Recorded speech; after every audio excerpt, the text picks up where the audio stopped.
हौसानी मैया की जय। दोस्तों, मैं आप सबके लिए हौसानी माँ की कजरी गीत लेके आई हूँ। तो आइए हौसानी माँ की कजरी गीत को सुनते हैं।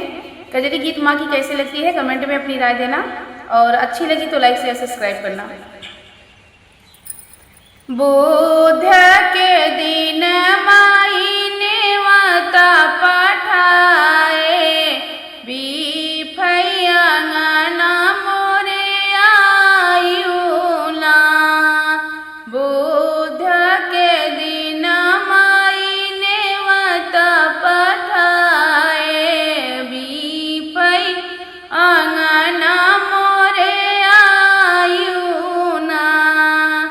अपने ससुर जी से मटिया मांगो बई, अपने ससुर जी से मटिया मांगो बई, सासू जी से ढेलकी बनावो बईना।